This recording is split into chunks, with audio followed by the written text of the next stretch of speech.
अस्सलामुअलैकुम। उम्मीद करती हूँ कि जितने भी मेरे बहन भाई देश प्रदेश से मुझे देख रहे हैं सब खैर खैरियत से होंगे।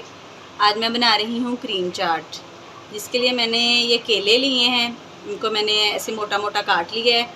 ये सेब लिए हैं और ये बॉयल किए हुए चने और बॉयल की हुई मैक्रोनी, ये क्रीम और ये कुछ ड्राई फ्रूट हैं जिसमें मैंने बादाम और किशमिश ली है।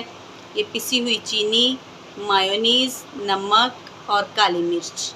लीजिए अब हम इन सब चीज़ों को मिक्स करते हैं। बिस्मिल्लाहिर्रहमानिर्रहीम।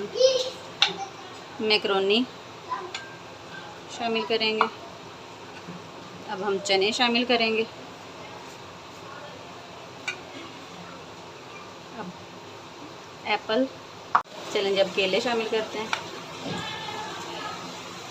आप इसकी क्वांटिटी कम या ज़्यादा कर सकते हैं अपनी फैमिली के हिसाब से। अब हम इसमें क्रीम शामिल करेंगे,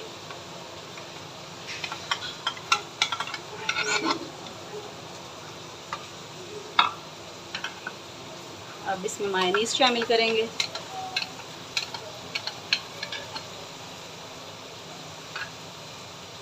अब ये हम इसमें चीनी शामिल करेंगे,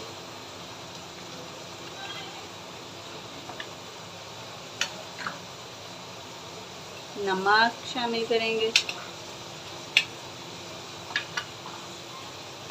काली मिर्च। अब हम इन सब चीज़ों को मिक्स करेंगे अच्छे से। देखें जी, क्रीम चाट हमारी बन के बिल्कुल तैयार हो चुकी है। जो हमारे पास ड्राई फ्रूट था, किशमिश और बादाम, हमने इसके ऊपर गार्निश के लिए लगा लिया है। आप भी इस क्रीम चाट को ज़रूर ट्राई कीजिएगा और बताइएगा कमेंट में कि कैसी बनती है आपकी क्रीम चाट और मेरी क्रीम चाट कैसी बनी है। चैनल में जो नए हैं चैनल को सब्सक्राइब करें, वीडियो को लाइक करें, बेल आइकॉन को प्रेस करना ना भूलिएगा ताकि नई आने वाली वीडियो आप तक जल्दी और आसानी से पहुँच सके। मिलेंगे एक और नई वीडियो के साथ, तब तक के लिए दीजिए इजाज़त। अल्लाह हाफिज़।